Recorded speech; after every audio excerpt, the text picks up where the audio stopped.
नमस्कार साथियों, स्वागत है एक बार फिर से आपके अपने YouTube channel GS hub by DS sir में। तो कैसे हो आप लोग? उम्मीद करता हूँ आप सब अच्छे होंगे। साथी, आज की श्रृंखला में हम देखने वाले हैं सभी शिफ्ट का एनालिसिस। क्या देखेंगे? सभी शिफ्ट का एनालिसिस देखने वाले हैं। ठीक है साथी, और ये किस तारीख की शिफ्ट होंगी? तो आज आपकी 1 फरवरी की शिफ्ट। कितने की? 1 फरवरी की जितनी भी शिफ्ट हुई हैं इन सभी का हम एनालिसिस देखने वाले हैं। और इसमें हम जीएस का एनालिसिस देखेंगे और देखेंगे किस प्रकार से क्वेश्चन पूछे जा रहे हैं इसमें एग्जाम में, और क्या क्या क्वेश्चन आगे पूछे जा सकते हैं, उनसे संबंधित प्रश्न रहेंगे आपके। इन सभी को हम देखने वाले हैं। ठीक है, एक बार से सभी साथी जुड़ जाएंगे, सेशन को शेयर कर देंगे। ठीक है, सभी साथी दोस्तों में सेशन को शेयर कर दीजिए।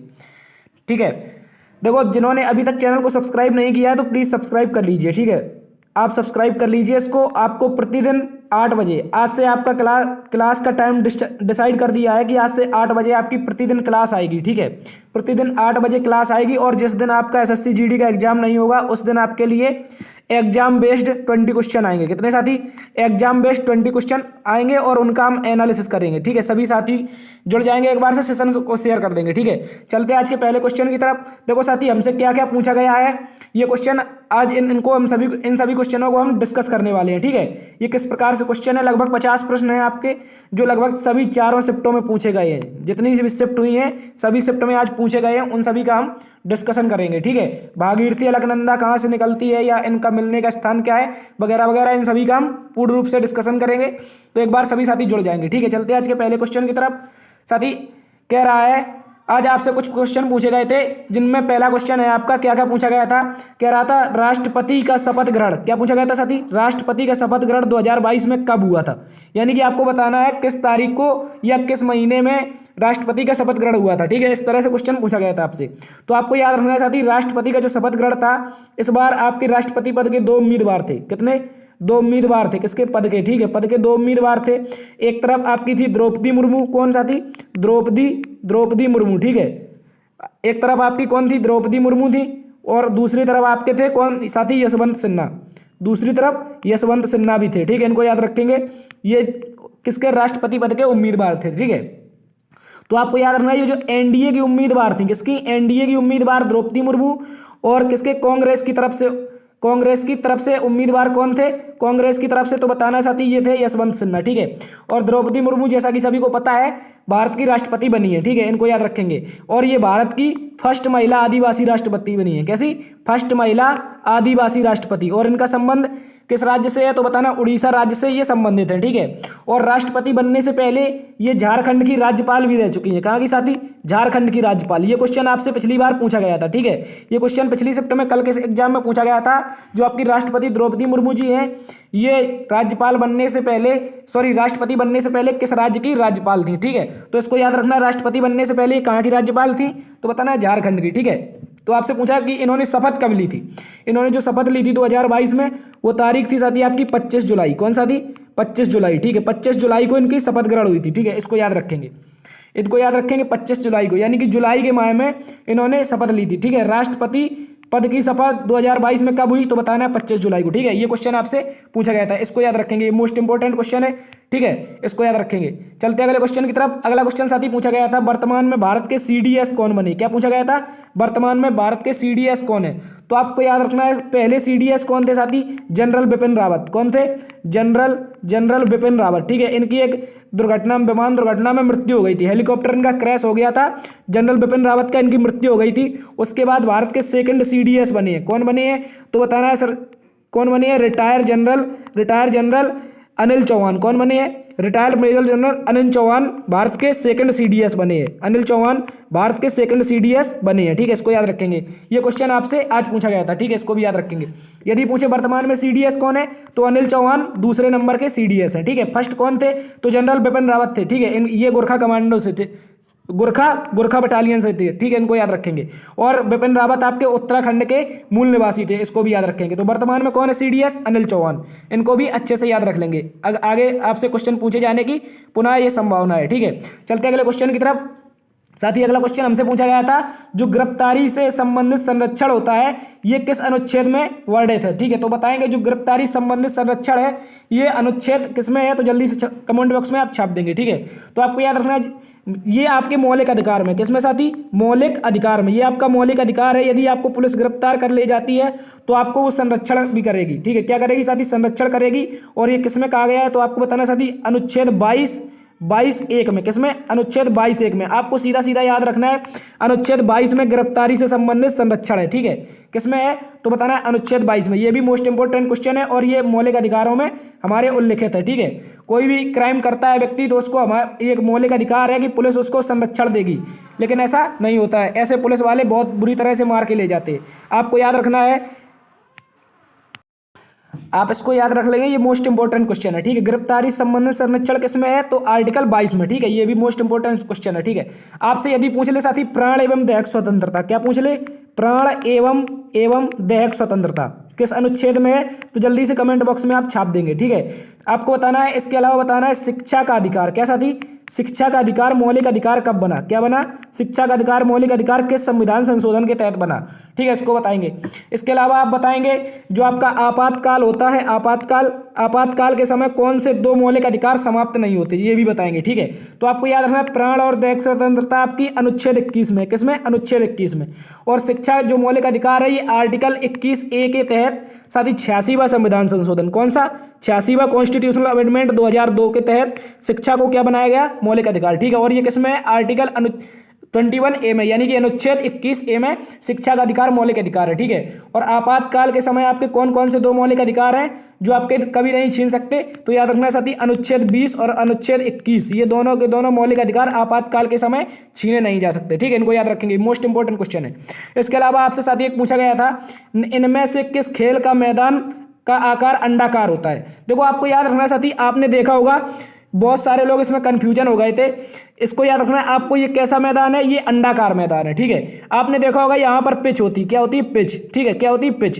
तो आपको याद रखना है जो इसकी लॉन्ग बाउंड्री होती है, आपने देखा हो ये 70 मीटर होती है, 80 मीटर, इसको याद रखना है, ठीक है। ये भी इस तरह से होती है और ये बीच के आसपास की बाउंड्री कितनी होती है, मैक्सिमम 65 मीटर या 70 मीटर, ठीक है, इस तरह से होती है। तो ये किस तरह से दिख रहा है, ये एक अंडे की तरह दिख रहा है। और हम इस पिच पर क्या खेलते हैं, इस पर खेलते हैं क्रिकेट। तो किस मैदान का आकार अंडाकार होगा तो आपको याद रखना साथी क्रिकेट के मैदान का, किसका, क्रिकेट के मैदान का, ठीक है, क्रिकेट के मैदान का अंडाकार आकार होता है, ठीक है। और यदि पूछ ले किस बॉल का आकार अंडाकार होता है, किस बॉल का आकार अंडाकार होता है तो बताना है आपको रग्बी फुटबॉल, जो साथी आपकी रग्बी फुटबॉल होती है, रग्बी फुटबॉल का आकार कैसा होता है, रग्बी फुटबॉल का आकार होता है आपका अंडाकार, ठीक है। ये भी मोस्ट इंपोर्टेंट क्वेश्चन है, किस मैदान का अंडाकार आकार होता है तो ये क्रिकेट का होता है, ये भी मोस्ट इंपोर्टेंट क्वेश्चन है, इसको याद रखेंगे, ठीक है। चलते हैं अगले क्वेश्चन की तरफ। अगला क्वेश्चन साथी हमसे पूछा गया था, देखो जिन साथियों ने अभी तक सेशन को शेयर नहीं किया है तो प्लीज़ शेयर कर दीजिए, ठीक है, प्लीज़ शेयर कर दीजिए। और जो चैनल पर नए हैं वो लाइक करके एक बार सब्सक्राइब कर लेंगे, ठीक है, जल्दी से कर दीजिए। इतना ही तो मांग रहे हैं साथी आपसे, आपके लिए प्रतिदिन मेहनत करते हैं तो आप इतना तो कर सकते हैं, ठीक है। आपको याद रखना है एक क्वेश्चन पूछा गया था जो चंद्रशेखर राव थे, इनका संबंध किस लोक नृत्य से है, जल्दी से बताएंगे। जो आपके चंद्रशेखर राव है इनका संबंध किस लोक नृत्य से है तो आपको याद रखना है साथी ये किसके, ये रुक्मणी देवी के, किसके, रुक्मणी देवी के शिष्य थे, किसके, रुक्मणी देवी के क्या थे, शिष्य थे, ठीक है, शिष्य थे। और इनका संबंध किस खेल से है, सॉरी किस नृत्य से है तो आपको बताना है साथी इनका नृत्य भरतनाट्यम, क्या नाम है इनके नृत्य का, इनका है साथी भरतनाट्यम, ठीक है, भरतनाट्यम लोक नृत्य से इनका संबंध है। यानी कि ये एक कैसा नृत्य है तो बताना है साथी शास्त्रीय नृत्य, कैसा, शास्त्रीय नृत्य है, ठीक है। भरतनाट्यम से संबंधित कौन है, चंद्रशेखर राव, ठीक है। यदि पूछ ले साथी यामिनी कृष्णमूर्ति, क्या पूछ ले, यामिनी कृष्णमूर्ति का संबंध किससे है तो आपको याद रखना है साथी ये भरतनाट्यम भी करती हैं और इसके अलावा यदि पूछे तो आपको याद रखना है ये कुचिपुड़ी भी करती हैं, क्या, कुचिपुड़ी। और यदि क्वेश्चन में ऑप्शन में दोनों आए तो कुचिपुड़ी आपको लगाना है, ठीक है, इसको भी याद रखेंगे। यामिनी कृष्णमूर्ति का संबंध किससे है, कुचिपुड़ी से, ठीक है। और जो आपके रुक्मणी देवी के शिष्य चंद्रशेखर राव थे इनका संबंध किस लोक नृत्य से है तो आपको याद रखना है साथी भरतनाट्यम से, ठीक है। ये भी मोस्ट इंपोर्टेंट क्वेश्चन है, ठीक है, इसको अच्छे से याद रखेंगे। अगला क्वेश्चन कह रहा है, क्या कह रहा है साथी, अगला क्वेश्चन कह रहा है कि भागीरथी, क्या पूछा है साथी, भागीरथी और अलकनंदा किस स्थान पर आपस में मिलती हैं। जल्दी सभी साथी छाप के बताएंगे भागीरथी और अलकनंदा किस स्थान पर आपस में मिलती है तो आपको याद रखना साथी ये आपका होता है कौन सा स्थान, इसका नाम है देवप्रयाग। क्या नाम है साथी, देवप्रयाग नामक स्थान पर भागीरथी और अलकनंदा आपस में मिलती है, ठीक है। देखो गंगा नदी तंत्र को हम समझ लेते हैं अच्छे से। देखो ये आपका गंगा नदी तंत्र है, ठीक है, आप इसको अच्छे से समझ लेंगे, एक बार से जल्दी से देख लेंगे, ठीक है। तो आपको याद रखना है साथी, जब धौली गंगा, क्या साथी, धौली गंगा और विष्णु गंगा मिलती हैं कहाँ पर, विष्णु प्रयाग में, तो ये क्या बनती हैं, ये आपकी बनती हैं अलकनंदा। क्या बनती हैं, अलकनंदा। कहाँ पर मिलती हैं, तो साथी आपको याद रखना ये जो अलकनंदा जब बनती हैं, अलकनंदा, तो आपको याद रखना ये मिलती हैं कहाँ पर, विष्णु प्रयाग में। ठीक है, विष्णु गंगा और धौली गंगा आपस में मिलती हैं विष्णु प्रयाग में। देखो ये गंगा नदी तंत्र है, ठीक है, गंगा नदी। अब आपको कंफ्यूज नहीं होना है, क्योंकि बचपन में हमको पढ़ाया जाता था गंगा हिमालय से निकलती है, ठीक है, और आपको बताना है गंगा विभिन्न नदियों का एक समूह है, ठीक है, उन नदियों के मिक्सअप से गंगा बनती है, ठीक है। कहाँ पर बनती है, तो देवप्रयाग में। लेकिन आपसे पूछे धौली गंगा और विष्णु गंगा अलग विष्णु प्रयाग में मिलती हैं और अलकनंदा नदी नाम से जानी जाती है, ठीक है। इसके अलावा एक नंदाकिनी नदी होती है आपकी नंद प्रयाग में, धौली गंगा से मिलती है। किससे, धौली गंगा से ये नदी मिलती है, नंदाकिनी, ठीक है। तो ये कौन सा प्रयाग हो जाएगा आपका, ये हो जाएगा आपका नंद प्रयाग, ठीक है, नंद प्रयाग। इसके अलावा एक पिंडार नदी होती है, ये अलकनंदा से आकर के मिलती है कर्ण प्रयाग में। कहाँ पर साथी, कर्ण प्रयाग में। कर्ण प्रयाग में ये आपकी जो पिंडार नदी है, कौन सी पिंडार नदी है, ये अलकनंदा से आकर मिलती है। किससे, अलकनंदा से।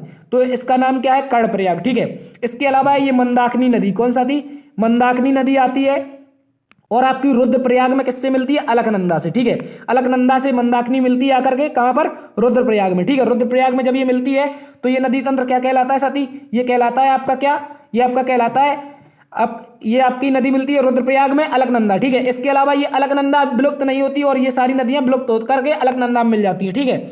इसके अलावा ये आपकी यहाँ पर आती है भागीरथी, कौन सा आती, भागीरथी नदी, कौन सी, भागीरथी नदी भीलांगना नदी से मिलती है गोविंद प्रयाग में, ठीक है। तब ये क्या बनती है, भागीरथी, ठीक है। इसके अलावा भागीरथी और अलकनंदा, यही क्वेश्चन आपसे पूछा गया था कि अलकनंदा और भागीरथी जब ये दोनों मिलती हैं, ये कहाँ पर मिलती हैं, तो आपको बताना है साथी देवप्रयाग में। कहाँ पर, देवप्रयाग में ये मिलती हैं और इसका नाम क्या पड़ता है, तब गंगा पड़ता है, ठीक है। इस प्रकार से गंगा नदी तंत्र बनता है। इसको अच्छे से एक बार स्क्रीनशॉट ले लेंगे सभी साथी, ठीक है, जल्दी से स्क्रीनशॉट ले लेंगे, ठीक है।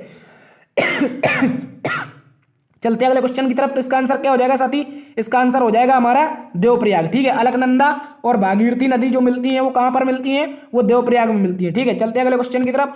अगला क्वेश्चन साथी हमसे एक पूछा गया था कि वर्तमान में भारत के खेल मंत्री कौन है। क्या पूछा गया था साथी, वर्तमान में भारत के खेल मंत्री कौन है। देखो आपसे कोई ना कोई क्वेश्चन पूछ रहा है। कल पूछा था आपसे कानून मंत्री, क्या पूछा था, कानून मंत्री। एक दिन आपसे पूछा था विदेश मंत्री, क्या पूछा था, विदेश मंत्री। एक दिन पूछा था आपसे अल्पसंख्यक मंत्री, क्या पूछा था, अल्पसंख्यक मंत्री। तो आप एक क्वेश्चन के लिए इनको याद कर लेंगे, जो भारत के मंत्री हैं इनको याद कर लेंगे, क्वेश्चन आपसे आप पूछा जा रहा है। तो आपको बताना साथी जो खेल मंत्री हैं ये वर्तमान में कौन है, इनका नाम क्या है साथी, इनका नाम है अनुराग ठाकुर। क्या नाम है, अनुराग ठाकुर वर्तमान में क्या है, ये वर्तमान में हमारे खेल मंत्री है। इसके अलावा विधि या कानून मंत्री कौन है, तो आपको याद रखना किरण रिजिजू। कौन है साथी, किरण रिजिजू वर्तमान में क्या है आपके ये कानून मंत्री। इसके अलावा विदेश मंत्री कौन है, चाणक्य, इनका नाम है जयशंकर। क्या नाम है साथी, एस जयशंकर, ठीक है। एस जयशंकर किसका नाम है, विदेश मंत्री हमारे कौन है वर्तमान में, एस जयशंकर, ठीक है। इसके अलावा अल्पसंख्यक मंत्री कौन है, तो आपको याद रखना ये स्मृति ईरानी। कौन है, स्मृति ईरानी, ठीक है। ये भी मोस्ट इंपोर्टेंट क्वेश्चन है,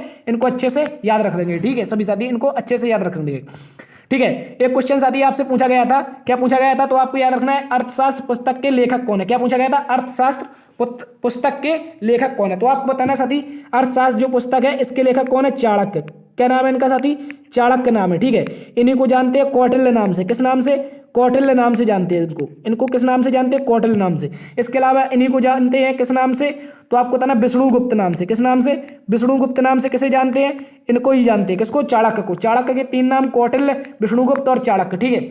ये जो घनानंद था आपका, कौन सा थी, घनानंद, ये घनानंद का कौन था, ये मंत्री था, चाणक्य घनानंद का मंत्री था, लेकिन घनानंद ने इसको लात मार के बाहर निकाल दिया। तो इन्होंने चंद्रगुप्त मौर्य को कहाँ का, मगध का साम्राज्य दिलाने में सहयोग किया था। किसने, चाणक्य ने चंद्रगुप्त मौर्य को मगध का साम्राज्य दिलाने में सहयोग किया था और घनानंद को मृत्यु के घाट उतार दिया था, ठीक है। आपने इनकी कहानी अच्छे से सुनी होगी। तो अर्थशास्त्र पुस्तक के लेखक कौन हो जाएंगे, चाणक्य या कौटिल्य या विष्णुगुप्त, ठीक है। अर्थशास्त्र जो पुस्तक है ये आपकी राजनीति की पुस्तक है। कैसी, राजनीति की पुस्तक कौन है, तो आपको याद रखना है साथी अर्थशास्त्र जो पुस्तक है ये राजनीति की पुस्तक है, ठीक है। इसको भी याद रखेंगे अच्छे से, ठीक है। चलते हैं अगले क्वेश्चन की तरफ। अगला क्वेश्चन पूछा गया था साथी लाल लिटमस पत्र को नीला कौन करता है। जो आपका लाल लिटमस पत्र होता है इसको कौन नीला करता है। देखो आपको कंफ्यूज नहीं होना, जैसे आपसे पूछ ले नीले को लाल कौन करता है, नीला जो पत्र है इसको आपको लाल कौन करता है, तो आपको याद रखना ये अम्ल करता है। क्या साथी, अम्ल क्या करता है, नीले पत्र को लाल कर देता है, ठीक है। और लाल को नीला कौन कर देता है, ये साथी आपका क्षार, ठीक है। इनको याद रखेंगे। और क्षार में आपका होता है साथी OH-, क्या होता है OH-। और अम्ल में होता है H+ आयन, ठीक है, H+, ठीक है। ये क्वेश्चन आपसे पेट में पूछा गया था। अम्लीय, किसी पदार्थ के अम्लीय होने की प्रकृति क्या है, तो बताना है जिसमें H+ आयन होंगे वह पदार्थ अम्लीय होगा, ठीक है, और जिसमें OH- आयन होंगे वह पदार्थ कैसा होगा, क्षारीय होगा, ठीक है। तो इसका आंसर क्या हो जाएगा हमारा, लाल लिटमस को नीला कौन करता है, तो क्षार करता है, और नीले को लाल कौन करता है, तो अम्ल करता है, ठीक है। इसको अच्छे से याद रख लेंगे। अगला क्वेश्चन साथी पूछा गया था, निम्नलिखित में से कौन एक असम का शास्त्रीय नृत्य है। क्या पूछा गया था साथी, निम्नलिखित में से कौन एक असम का शास्त्रीय नृत्य है, ठीक है। इस प्रकार से क्वेश्चन था, आपके 4 ऑप्शन थे, तो आपको याद रखना असम का एकमात्र शास्त्रीय नृत्य कौन है साथी, सत्रिया, ठीक है। कौन सा है, सत्रिया, इसको याद रख लेंगे, ठीक है। वर्तमान में भारत में कुल कितने शास्त्रीय नृत्य हैं, तो आपको बताना है 8। 8 में कौन कौन से, एक मणिपुरी हो गया, एक ओडिसी हो गया, एक आपका भरतनाट्यम हो गया, एक आपका कौन सा हो गया, एक आपका मोहिनीअट्टम हो गया, एक कथक हो गया, इसके अलावा एक कौन हो गया, देखो सत्रिया हो गया, सत्रिया के अलावा हो गया मोहिनीअट्टम, मोहिनीअट्टम के अलावा कौन सा हो गया, भरतनाट्यम हो गया, भरतनाट्यम के अलावा कौन सा हो गया, कथकली हो गया, और आपका मोहिनीअट्टम हो गया। अब इनको देख लेंगे, ठीक है। 8 कौन कौन से हैं, 1 मिनट साथी आपको लिख के बताते हैं कौन कौन से हैं। आपको याद रखना है, एक तो मोहिनीअट्टम, कौन सा थी, मोहिनीअट्टम, मोहिनीअट्टम क्या है, ये एक शास्त्रीय नृत्य है, ठीक है। इसके अलावा कौन है, भरतनाट्यम, भरतनाट्यम। इसके अलावा कौन है, कथकली, कौन सा थी, कथकली, ठीक है, कथकली। कथकली के अलावा कौन है, ओडिसी, ओडिसी, ओडिसी कौन सा है, ये भी एक शास्त्रीय नृत्य है, ठीक है। ओडिसी के अलावा कौन सा है, एक आपका मणिपुरी, कौन सा थी, मणिपुरी, ये भी एक शास्त्रीय नृत्य है। इसके अलावा कौन सा, इसके अलावा आपका है कौन सा, सत्रिया, ठीक है, सत्रिया भी एक शास्त्रीय नृत्य है, ठीक है। इसके अलावा आपका कौन सा, एक है आपका कुचिपुड़ी, कौन सा साथी, कुचिपुड़ी, ठीक है, कुचिपुड़ी कौन सा, ये भी शास्त्रीय नृत्य है। इसके अलावा कथक, ठीक है, कथक, ये आपके टोटल कितने 8 शास्त्रीय नृत्य हैं। इनको अच्छे से याद रख लेंगे, ठीक है। ये क्वेश्चन आपसे कोई ना कोई पूछा जा रहा है, या इससे संबंधित कलाकार या इसके शास्त्रीय नृत्य, ठीक है। इन सभी को याद रख लेंगे, मोस्ट इंपोर्टेंट क्वेश्चन है, ठीक है। चलते हैं अगले क्वेश्चन की तरफ। अगला क्वेश्चन साथी हमसे पूछा गया था, किस अनुच्छेद का संबंध भारत के संघ और राज्य क्षेत्र से संबंधित है। देखो साथी ये क्या पूछा गया था, भारत का संघ और राज्य क्षेत्र किस अनुच्छेद के अंतर्गत लिखा गया है। तो आपको याद रखना है साथी, आपसे अनुच्छेद पूछ ले, अनुच्छेद पूछ ले, या इससे संबंधित क्या पूछ ले, भाग पूछ ले, आपसे इससे संबंधित भाग पूछ ले, या फिर इससे संबंधित क्या पूछ ले, अनुसूची पूछ ले। तो आपको याद रखना है संघ और राज्य क्षेत्र से संबंधित क्या है, ये तीनों का आंसर क्या हो गया, अनुच्छेद 1 होगा, भाग भी 1 होगा, और अनुसूची भी 1 होगी, ठीक है, 1 होगी। संघ और राज्य क्षेत्र से संबंधित भारत का जो संघ और राज्य क्षेत्र है वो किसमें, अनुच्छेद 1 में है, भाग 1 में है, अनुसूची 1 में है, ठीक है। इन सभी को अच्छे से याद रखेंगे, मोस्ट इंपोर्टेंट क्वेश्चन है। यदि पूछ रहे नागरिकता, क्या पूछ ले साथी आपसे, नागरिकता पूछ ले, नागरिकता, तो आपको बताना साथी, नागरिकता जो है आपकी अनुच्छेद 5 से लेकर 11 तक है, और भाग 2 में, किसमें साथी, भाग 2 में, ठीक है, भाग 2 में नागरिकता है, ठीक है। इसके अलावा आपसे पूछ ले मौलिक कर्तव्य, तो आपको बताना साथी मौलिक कर्तव्य आपके कहाँ से कहाँ तक है, अनुच्छेद 12 से लेकर के 35 तक, ठीक है। ये कौन सा भाग है, ये भाग 3 है, ठीक है। इसी भाग को किस नाम से जानते हैं, तो बताना है इस भाग को जानते हैं मैग्ना कार्टा के नाम से, ठीक है, मैग्ना कार्टा के नाम से किस भाग को जानते हैं, भाग 3 को, ठीक है। ये भी मोस्ट इंपोर्टेंट क्वेश्चन है। इसके अलावा भाग 4 तो DPSP, ठीक है। इसके अलावा भाग 4A तो आपका मौलिक कर्तव्य, ठीक है। इन सभी को याद रखेंगे। इसके अलावा साथी आपसे क्वेश्चन पूछा गया था, भारत में साक्षरता सबसे कम 2011 के अनुसार किस राज्य की है। क्या पूछा गया है साथी, 2011 की जनगणना के अनुसार भारत में किस राज्य में साक्षरता सबसे कम है, ठीक है। यदि पूछ ले सर्वाधिक किसमें, क्या पूछ ले साथी आपसे, सर्वाधिक, सर्वाधिक किसमें है, तो आपको याद रखना ये सर्वाधिक है आपकी कहां पर, सर्वाधिक है आपकी केरल में, कहां पर साथी, केरल में, ठीक है। केरल में आपकी सर्वाधिक साक्षरता है। इसके अलावा सबसे कम कहां पर है, कम कहां पर है, तो याद रखना बिहार में। और अब हमारे बिहार पर 2023 की जो 2023 में रिपोर्ट आएगी 2021 के जनगणना की, ये टैग हट जाएगा, क्योंकि अब रिपोर्ट आई है कि इसमें सबसे कम साक्षरता किस राज्य में है। तो आपको बताना सबसे कम साक्षरता अब आपकी कहां पर हो गई है, ये आपकी आंध्र प्रदेश में हो गई साथी, इसको भी याद रखेंगे। आंध्र प्रदेश में सबसे कम साक्षरता वर्तमान में हो चुकी है, ठीक है। अब बिहार का नाम, लेकिन 2011 के अनुसार पूछे तो बिहार होगा, 2021 के अनुसार पूछे तो आंध्र प्रदेश, ठीक है। इन सभी को अच्छे से याद रखेंगे। लेकिन हालांकि इसकी रिपोर्ट नहीं आई है अभी, जब रिपोर्ट आ जाएगी तो आपको जनगणना से संबंधित जितने भी क्वेश्चन बनेंगे उन सभी को करवा देंगे, ठीक है। तो सबसे कम 2011 के अनुसार बिहार में और सर्वाधिक केरल में, ठीक है। इसको भी याद रखेंगे अच्छे से। अगला क्वेश्चन साथी हमसे पूछा गया था कि जो नाइट्रोजन होता है इसका अणु भार कितना होता है। क्या पूछा था साथी, जो आपका नाइट्रोजन होता है इसका अणु भार कितना होता है, जल्दी से बता देंगे, ठीक है। नाइट्रोजन का अणु भार कितना होता है, तो देखो इसका परमाणु क्रमांक होता है 7 और परमाणु क्रमांक का डबल कौन होता है? अणु भार। तो इसका क्या हो जाएगा? 14 इसका अणु भार हो जाएगा। लेकिन ये पॉइंट करके 007 भी होता है, ठीक है। लेकिन इसको आपको मोटा मोटा याद रखना है कि केवल 14 इसका क्या होता है? इसका 14 आपका क्या हो जाएगा? अणु भार, ठीक है। अणु भार पूछा है, यानी कि द्रव्यमान, ठीक है, द्रव्यमान, इसी को द्रव्यमान भी कह सकते हैं। लेकिन भार और द्रव्यमान में अंतर होता है। लेकिन अणु भार कितना हो जाएगा? 14। और वो जो आपका परमाणु क्रमांक है ये कितना हो जाएगा? 7 हो जाएगा। किसका? नाइट्रोजन का। इसको याद रखेंगे, ठीक है। इसके अलावा आपसे क्वेश्चन पूछा गया था स्पोर्ट्स से संबंधित, जो आपकी फ्री स्टाइल रेसलिंग होती है, इसमें अधिकतम अंक कितने होते हैं? यानी कि जैसे कोई दो पहलवान लड़ रहे हैं, ये दो पहलवान हैं, ये आपके लड़ रहे हैं, तो यदि इन दोनों को जीतना है, क्या करना है साथी? जीतना है। इन दोनों को जीतना है तो इनमें से कौन सा एक पहलवान इतने अंक बना ले कि उसको समय से पहले जीत मिल जाएगी, ठीक है। जैसे ये दोनों लड़ रहे हैं और कुश्ती का खेल होता है 6 मिनट का। कितने साथी? 6 मिनट का होता है कुश्ती का खेल। 3-3 मिनट की बाउट होती है, ठीक है। 2 बाउट में इसका खेल होता है, यानी कि बाउट नहीं कहेंगे इसको, 3-3 मिनट का एक गैप होता है, ठीक है। तो ये जो जब लड़ रहे हैं ये दो, यदि ये बड़ा वाला पहलवान, ये पहलवान इस पर 10 अंक की बढ़त बना ले, कितने? 10 अंक की। जब इस पर 10 अंक की बढ़त बना ले तो ये जीत जाएगा समय से पहले। समय हो अथवा ना हो, ये 10 अंक की यदि बढ़त बना लेता है तो ये पहले ही जीत जाएगा, ठीक है। यदि ये बना ले 10 अंक की बढ़त, तो कहने का मतलब क्या है? सीधा सीधा फ्री स्टाइल रेसलिंग में अधिकतम अंक की बढ़त कितनी होती है? 10 अंक की होती है, ठीक है। ये कुल मिला के इसका निष्कर्ष है, ठीक है। तो फ्री स्टाइल रेसलिंग में क्या हो जाएगा? इसका आंसर 10 हो जाएगा। चलते हैं अगले क्वेश्चन की तरफ। अगला क्वेश्चन साथी हमसे पूछा गया था, इंडिया एसोसिएशन की स्थापना किसने की थी? किसने? ईस्ट इंडिया एसोसिएशन की स्थापना किसने की थी? क्वेश्चन ये था, ईस्ट इंडिया एसोसिएशन की स्थापना किसके द्वारा की गई थी? जल्दी सभी साथी छाप के बताएंगे। जो आपका ईस्ट इंडिया एसोसिएशन था, इसकी स्थापना किसने की थी? तो याद रखना साथी, दादा भाई नौरोजी। किसने? दादा भाई नौरोजी ने इनकी स्थापना की थी। किसकी? दादा भाई नौरोजी ने, ठीक है। और आप बताएंगे अभिनव भारत की स्थापना किसने की थी? जल्दी इस कमेंट बॉक्स में छाप के बता देंगे अभिनव भारत की स्थापना किसने की थी। ये आपका होमवर्क क्वेश्चन है, ठीक है। इसको बताएंगे। आपसे यदि पूछ ले साथी, सत्यशोधक समाज या सभा की स्थापना किसके द्वारा की गई थी? क्या सत्यशोधक समाज और सभा की स्थापना, समाज या सभा की स्थापना किसके द्वारा की गई थी? तो आपको क्या रखना साथी, ये की थी किसने? ज्योतिबा फुले ने। किसने? ज्योतिबा फुले ने। किसने? ज्योतिबा फुले ने इसकी स्थापना की थी। ये मोस्ट इंपोर्टेंट क्वेश्चन है, ठीक है। सत्यशोधक समाज की स्थापना ज्योतिबा फुले ने की थी, ठीक है। यदि पूछे कब की थी तो बताना साथी 1873 में। कब? 1873 में, ठीक है। इसको याद रखेंगे, ये भी मोस्ट इंपोर्टेंट क्वेश्चन है। चलते अगले क्वेश्चन की तरफ। अगला क्वेश्चन आपसे पूछा गया था साथी, फ्लाइंग सिख के नाम से किसे जाना जाता है? फ्लाइंग सिख के नाम से किसे जाना जाता है? तो सभी को पता है साथी, ये जानते हैं मिल्खा सिंह को। किसको? मिल्खा सिंह को किसके नाम से जानते हैं? फ्लाइंग सिख के नाम से, ठीक है। इसके अलावा आपसे पूछ सकता है उड़न परी के नाम से किसे जानते हैं? ठीक है, उड़न परी के नाम से किसे जानते हैं? या फिर साथी पूछ ले आपसे ढिंग एक्सप्रेस के नाम से किसे जानते हैं? किसे? ढिंग एक्सप्रेस के नाम से किसे जानते हैं? ठीक है, ढिंग एक्सप्रेस। या आपसे पूछ ले पयोली एक्सप्रेस, क्या पूछ ले? पयोली एक्सप्रेस के नाम से किसे जानते हैं? जल्दी से आप बताएंगे छाप के, ठीक है। यदि पूछे आपसे उड़न परी या फिर पयोली एक्सप्रेस, ये जानते हैं पीटी ऊषा को। किसको साथी? पीटी ऊषा को इस नाम से जानते हैं, या तो उड़न परी या पयोली एक्सप्रेस, ठीक है। और ढिंग एक्सप्रेस बताना है साथी आपको हिमा दास, क्या नाम है इनका?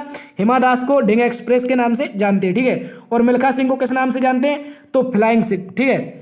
इस अगला क्वेश्चन आपसे पूछा गया था साथी, जो आपका गणगौर त्योहार होता है ये किस माह में मनाया जाता है? यानी कि यहाँ पर ऑप्शन था जो गणगौर त्योहार होता है किस हिंदू माह में मनाया जाता है। क्या पूछा था? किस हिंदू कैलेंडर के अनुसार किस माह में मनाया जाता है, ठीक है। तो आपको बताना जो आपका साथी गणगौर त्योहार होता है ये आपका मनाया जाता है किस माह में? चैत्र माह में, ठीक है। चैत्र माह में इसको मनाया जाता है। और साथी आपको याद रखना है ये जो मनाया जाता है चैत्र माह में, इसको विवाहित महिलाएं मनाती हैं। कैसे? विवाहित महिलाएं मनाती हैं। किसको साथी? विवाहित महिलाएं मनाती हैं। तो बताना साथी गणगौर त्योहार को विवाहित महिलाएं मनाती हैं। ये भी मोस्ट इंपोर्टेंट क्वेश्चन है। चलते अगले क्वेश्चन की तरफ साथी।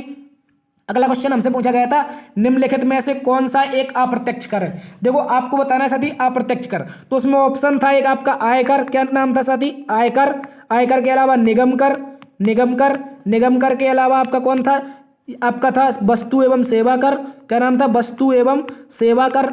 इसके अलावा साथी नाम था इनमें से कोई नहीं, ठीक है, इनमें से कोई नहीं। जल्दी से बताएंगे कौन सा इनमें से ऑप्शन है, ए ऑप्शन है या फिर बी ऑप्शन है या फिर सी ऑप्शन है, कौन सा एक अप्रत्यक्ष कर? क्या पूछा? अप्रत्यक्ष कर, इनडायरेक्ट टैक्स। तो आपको याद रखना आयकर जो निगम कर है ये दोनों साथी आपके कैसे हैं? ये डायरेक्ट टैक्स है। कैसे? डायरेक्ट टैक्स, यानी कि आपकी आय जितनी है उस पर जो टैक्स लगेगा उसे आयकर कहेंगे। निगम कर इसको कभी बताएंगे फिर, ठीक है। यदि पूछ ले आपसे वस्तु एवं सेवा कर तो इसे जानते हैं जीएसटी के नाम से। किस नाम से? जीएसटी के नाम से। और यही कैसा है? तो इसका आंसर हो जाएगा ऑप्शन सी, ये आपका अप्रत्यक्ष कर है। कैसा? जीएसटी आपका अप्रत्यक्ष कर है, ठीक है, इसको याद रखेंगे। और जीएसटी सर्वप्रथम विश्व में फ्रांस ने लागू किया था। किसने? फ्रांस ने सर्वप्रथम 1954 में इसको लागू किया था। ये भी मोस्ट इंपोर्टेंट क्वेश्चन है। इसके अलावा भारत ने कहां से लिया है? भारत ने जीएसटी कहां से लिया है? तो आपको याद रखना है भारत ने कनाडा से लिया। कहां से? कनाडा से। और भारत ने कहां से लिया? कनाडा से। और इसको लागू कब किया था? 2016 के एक्ट के तहत। 2016 के एक्ट के तहत 1 जुलाई 2017 को विजय केलकर की समिति की सिफारिश पर, किसकी? विजय केलकर समिति की सिफारिश पर हमने जीएसटी को पूरे भारत में लागू किया था। और हमने ली किस देश से थी? तो हमारी जीएसटी कनाडा से संबंधित है। और विश्व में सर्वप्रथम जीएसटी किसने लगाई? तो फ्रांस ने लगाई। इसको भी याद रख लेंगे, ठीक है। एक क्वेश्चन साथी हमसे पूछा गया है, 2020 का पैरालंपिक हुआ था, इसमें सर्वाधिक पदक किसने जीते? जल्दी बताएंगे। जो 2020 का पैरालंपिक हुआ था इसमें सर्वाधिक पदक किसने जीते थे? तो आपको याद रखना साथी, सर्वाधिक पदक जीते थे आपके चाइना ने। किसने? चाइना ने, ठीक है। और भारत इसमें किस स्थान पर रहा था? तो याद रखना साथी, भारत इसमें 24वें स्थान पर रहा था। किसमें? 24वें स्थान पर भारत इसमें रहा था। और भारत ने कुल 19 पदक जीते थे, जिनमें से 5 गोल्ड थे। क्या साथी? 5 गोल्ड थे, ठीक है। इनको याद रखिए, 19 पदक 24वें स्थान पर। पैरालंपिक पूछा है ना कि ओलंपिक, ठीक है। 24वें स्थान पर रहा था, 19 पदक जीते थे, 5 गोल्ड थे भारत के। और चीन इसमें पहले स्थान पर रहा था, ठीक है, इसको याद रखिए। इसके अलावा साथी आपसे क्वेश्चन पूछा गया था, जो आपका यूपीएससी है इसके सदस्य का कार्यकाल कितने वर्ष का होता है? क्या पूछा था साथी? यूपीएससी के सदस्य का कार्यकाल कितने वर्ष का होता है? तो आपको याद रखना है साथी, या तो 6 वर्ष या तो 65 वर्ष। इनमें से यदि आप वह आपका 55 साल का है तो 61 वर्ष में रिटायर हो जाएगा। यदि वह 60 वर्ष का है तो वह 65 वर्ष में रिटायर हो जाएगा, ठीक है। यानी कि मैक्सिमम आयु इसकी कितनी है? मैक्सिमम आयु इसकी 65 वर्ष है। और कार्यकाल कितनी? 6 वर्ष का है, ठीक है। 65 वर्ष से यदि आप 66 के होते हो और कार्यकाल बचा है तो आप उसको पूर्ण नहीं कर पाएंगे, ठीक है। तो आप 65 वर्ष के तहत रिटायर हो जाएंगे। तो यूपीएससी के सदस्य का कार्यकाल कितना हो जाएगा? 6 वर्ष या 65 वर्ष। ऐसे ही आपका किसका होता है? सीएजी का, कंप्ट्रोलर एंड ऑडिटर जनरल का। ऐसे ही आपका होता है चुनाव आयोग का। किसका? चुनाव आयुक्त का। जो आपके चुनाव आयुक्त होता है, चुनाव आयुक्त, इसका भी कार्यकाल कैसा होता है? इसका भी कार्यकाल आपका सेम होता है, ठीक है, इसको याद रख लेंगे। चलते हैं अगले क्वेश्चन की तरफ। अगला क्वेश्चन पूछा गया था, बिहू किस राज्य से संबंधित है? तो आपको याद रखना, बिहू 3 प्रकार का होता है साथी। 3 प्रकार का बिहू होता है। ये आपका, ये किस राज्य से संबंधित है? तो आपको याद रखना, ये साथी आपका है असम राज्य से, ठीक है, असम राज्य से। बिहू के अलावा आपसे पूछ ले साथी बगरुम्बा, क्या नाम है इसका? बगरुम्बा लोक नृत्य कहाँ का है? ये भी असम का है, ठीक है। असम का कौन कौन सा? बगरुम्बा हो गया, बिहू हो गया। बिहू के अलावा कौन सा? सत्रिया, ठीक है, सत्रिया। ये तीनों लोक नृत्य, एक ये शास्त्रीय नृत्य है, 2 लोक नृत्य, बिहू और बगरुम्बा, ये कहाँ के हैं? ये दोनों, ये तीनों कुल मिला के कहाँ के हैं? असम के, ठीक है। इनको याद रख लेंगे अच्छे से, ये मोस्ट इंपोर्टेंट क्वेश्चन है, ठीक है। चलते अगले क्वेश्चन की तरफ। अगला क्वेश्चन साथी पूछा गया था हमसे, जो आपकी 10वीं पंचवर्षीय योजना थी इसका कार्यकाल क्या था? क्या पूछा था साथी हमसे? 10वीं पंचवर्षीय योजना का कार्यकाल क्या था, ये पूछा था हमसे। तो आपको याद रखना, जो आपकी 10वीं पंचवर्षीय योजना थी इसका कार्यकाल कितना था? तो आपको बताना साथी, ये था आपका 2002 से लेकर, कब? 2002 से लेकर के 2007 तक, ठीक है, 2007 तक। और ये तो हो गई 10वीं। इसके अलावा 11वीं 2007 से लेकर के 2012 तक, ठीक है, 2012 तक। इसके अलावा 12वीं अंतिम पंचवर्षीय योजना थी, इसका कार्यकाल था 2012 से लेकर के 2017 तक, ठीक है, 2017 तक। ये आपकी तीनों, यानी कि 10वीं 11वीं 12वीं, 2 से 7, 7 से 12, 12 से 17, ठीक है। इसके बाद योजना आयोग को खत्म कर दिया। इसके स्थान पर क्या बनाया? National institute transforming for India, यानी कि नीति आयोग, ठीक है। इसकी स्थापना हुई थी 1 जनवरी 2015, ठीक है। कब हुई थी? 2015 में नीति आयोग की स्थापना हुई थी। इसके वर्तमान में सीईओ परमेश्वर अय्यर हैं और जो इसके उपाध्यक्ष हैं वो सुमन बेरी हैं। और वर्तमान में अध्यक्ष कौन है? प्रधानमंत्री नरेंद्र मोदी, ठीक है। इनको भी याद रखेंगे। एक क्वेश्चन आपसे पूछा था, एनपीआर का पूर्ण रूप क्या होता है? क्या पूछा था? एनपीआर का पूर्ण रूप क्या होता है? तो आपको याद रखना साथी, इसका होता है नेशनल, क्या साथी? National population register. क्या नाम होता है? नेशनल पॉपुलेशन रजिस्टर, ठीक है, रजिस्टर। देखो ये साथी आपसे क्वेश्चन क्यों पूछा गया? देखो आपका 2023 में जो जनगणना 21 की उसकी रिपोर्ट आनी, इसलिए ये संबंधित क्वेश्चन आपसे पूछ लिया, एनपीआर का फुल फॉर्म क्या होता है? तो आपका नेशनल पीपल रजिस्टर, किसका संबंध है? ये किसका पूर्ण रूप है? तो एनपीआर का, ठीक है। इसके अलावा एक क्वेश्चन साथी आपसे पूछा गया, एनएफटीए में कुल कितने सदस्य हैं? देखो एनएफटीए का मतलब क्या होता है साथी? आपका एनएफटीए देखो, एन से हो गया नॉर्थ, ए से हो गया अमेरिका, एफ से हो गया फ्री ट्रेड एग्रीमेंट। देखो नॉर्थ, क्या साथी? नॉर्थ आपका हो जाएगा नॉर्थ अमेरिकन, यानी उत्तरी जो अमेरिका है, उत्तरी अमेरिका महाद्वीप है, उसमें north America free trade agreement, ठीक है, north American free trade agreement, यानी कि जो व्यापारिक समझौता होगा जो उत्तरी अमेरिका और उसके देशों के मध्य। तो इसमें कौन कौन से देश शामिल हैं, तो आपको याद रखना है। इसमें एक तो आपको एक ट्रिक याद रखनी है, इसकी एक ट्रिक है, इसको आप याद रखेंगे, ठीक है। CUM, ठीक है। CUM का मतलब क्या हो जाएगा, एक तो हो जाएगा आपका कनाडा के अलावा हो जाएगा आपका USA, क्या हो जाएगा USA। इसके अलावा M के बाद क्या हो जाएगा मैक्सिको, ठीक है, मैक्सिको। यानी कि NAFTA में कुल कितने सदस्य हैं, तो आपको याद रखना है NAFTA में आपके कुल 3 सदस्य हैं। कौन कौन से 3 सदस्य हैं, इनमें से एक ऑप्शन आपका दिया होगा कि या तो सभी दिया होगा या तो दिया होगा कोई और देश। तो आपको याद रखना है आपका USA, कौन सा थी, कनाडा, USA और मैक्सिको NAFTA के 3 सदस्य हैं, north American free trade agreement, ठीक है, इसको याद रखेंगे। अगला क्वेश्चन साथी हमसे पूछा गया था, स्वच्छ अमृत महोत्सव का उद्घाटन किसने किया। देखो जो स्वच्छ अमृत महोत्सव था सॉरी, ये आपका चला था साथी, कब से कब तक चला था, तो बताना 17 सितंबर से, कब से, 17 सितंबर से लेकर के 2 अक्टूबर 17 सितंबर से लेकर 2 अक्टूबर 2022 तक, ठीक है। कब तक, 2 अक्टूबर 2022 तक, ठीक है, 2022 तक। इसमें कारण क्या था इसका चलने का, तो 17 सितंबर को प्रधानमंत्री मोदी जी का जन्मदिन और 2 अक्टूबर का महात्मा गांधी का जन्मदिन, तो इसी के तहत इन्होंने चलाया था स्वच्छ अमृत महोत्सव। और उसका उद्घाटन किसने किया था, तो बताना है PM मोदी ने। किसने, PM मोदी ने इसका उद्घाटन किया था। ये भी मोस्ट इंपोर्टेंट क्वेश्चन है, इसको याद रखना है, इसके आगे आने की संभावना है, ठीक है। चलते हैं अगले क्वेश्चन की तरफ। अगला क्वेश्चन हमसे पूछा गया था, जो गोला फेंक होता है, जो गोला फेंक गेंद होती है, गोला फेंक में उसमें महिला और पुरुष की गेंद का वजन क्या होता है, क्या पूछा था, महिला और पुरुष की गेंद का वजन क्या होता है। तो देखो साथी आपको याद रखना है, महिला की जो गेंद होती है, किसकी, वोमेन की जो गेंद होती है, इसका 4 kg होता है, 4 kg। और जो मेल की होती है, किसकी, मेल की आपकी किसकी कितने की हो जाएगी, ये आपकी हो जाएगी 7.26 kg, कितनी, 7.26 kg, ठीक है। इसके अलावा इसका आंसर यदि आपसे पूछ रहे तो बताना है, इसको कहते हैं 12 पौंड, कितनी, 12 पौंड या फिर 16 पौंड, ठीक है, 16 पाउंड या 12 पाउंड, ठीक है। ये ऑप्शन होगा, ये आपका किलो में ऑप्शन दिया होगा, इसको याद रख लेंगे, ठीक है। वोमेन का कितना हो जाएगा, 4 kg, मैन का हो जाएगा 7.26 kg, ठीक है। इसके अलावा आपसे क्वेश्चन साथी पूछा गया था, जो आपका एशियाई खेल है, इनका आयोजन दूसरी बार भारत में कब हुआ, क्या पूछा गया था, एशियाई खेलों का भारत में दूसरी बार आयोजन कब हुआ। यदि आपसे पूछे, देखो एशियाई खेल जब हुए थे तो इसकी शुरुआत ही भारत में हुई थी। कहाँ भारत साथी, जो इसकी शुरुआत हुई थी, शुरुआत ये आपकी भारत में ही हुई थी, कहाँ पर, भारत में। और ये शुरुआत हुई थी 1951 में। ये कहाँ हुए थे, नई दिल्ली में, ठीक है, नई दिल्ली में इनकी शुरुआत हुई थी एशियाई खेलों की। कहाँ पर, नई दिल्ली में 1951 में। और दूसरी बार जब भारत में इसका आयोजन हुआ तो यह सन थी आपकी 1982, कितनी साथी, 1982, ठीक है। इसको भी अच्छे से याद रख लेंगे, ठीक है। चलते हैं अगले क्वेश्चन की तरफ। अगला क्वेश्चन साथी हमसे पूछा है, जो जावेरी बहन है, क्या साथी, जावेरी बहन का संबंध, जल्दी से बताएंगे, जो आपकी जावेरी बहन है इनका संबंध किससे है, जल्दी से बताएंगे, जावेरी बहन का संबंध किस लोक नृत्य से है, ये शास्त्रीय नृत्य से। तो आपको याद रखना है, जो आपका मणिपुरी शास्त्रीय नृत्य, कौन सा थी, मणिपुरी शास्त्रीय नृत्य है, मणिपुरी शास्त्रीय नृत्य, इसका संबंध किससे है, ये 3 बहनें थी, जावेरी बहन नाम से जानते हैं, ये मणिपुरी शास्त्रीय नृत्य में नृत्य करती थी, ठीक है। इसके अलावा आपसे पूछ ले साथी सोनल मानसिंह, क्या पूछ ले, सोनल मानसिंह, ये संबंधित प्रश्न है जो आपसे एग्जाम में पूछ सकता है, ठीक है। जो एनालिसिस था वो कंप्लीट हो चुका है, ठीक है। जो सोनल मानसिंह है, इनका संबंध किस लोक नृत्य से है, तो आपको साथी भरतनाट्यम से। किससे, भरतनाट्यम से संबंधित कौन है, ये आपकी सोनल मानसिंह है, ठीक है। इनको भी याद रखेंगे। इसके अलावा साथी आपसे पूछ ले कि मोपला विद्रोह किस राज्य से संबंधित है, क्या पूछ ले साथी, मोपला विद्रोह किस राज्य से संबंधित है, जल्दी से बताएंगे, मोपला विद्रोह का संबंध किस राज्य से है। तो आपको याद रखना है, ये किसानों ने, कहाँ के, मालाबार तट के किसानों ने, कहाँ के, मालाबार तट के किसानों ने साथी, किसानों ने इसका विद्रोह किया था, किसका, मोपला में, ठीक है, मोपला में। और ये मालाबार कहाँ पड़ता है, तो आपका केरल में, ठीक है, केरल में पड़ता है। तो आपको याद रखना है, मोपला विद्रोह का संबंध किसमें हो जाएगा, केरल में। और ये कब हुआ था साथी, तो याद रखना है 1921 में, ठीक है, 1921 में मोपला विद्रोह हुआ था। एक क्वेश्चन पूछ रहा है साथी आपसे, यंग हिल्टन कमेटी, क्या पूछ रहा है, यंग हिल्टन कमेटी का संबंध किससे है।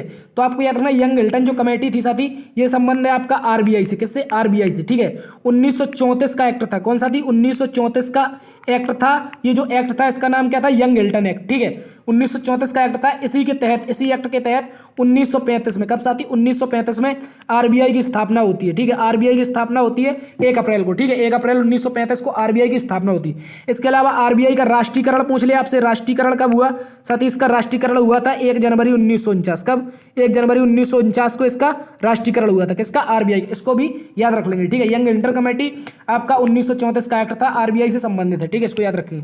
अगला क्वेश्चन साथी कह रहा है किश्तवाड़ राष्ट्रीय उद्यान किस राज्य में, क्या साथी, किश्तवाड़ राष्ट्रीय उद्यान किस राज्य में, जल्दी से बताएंगे, ठीक है।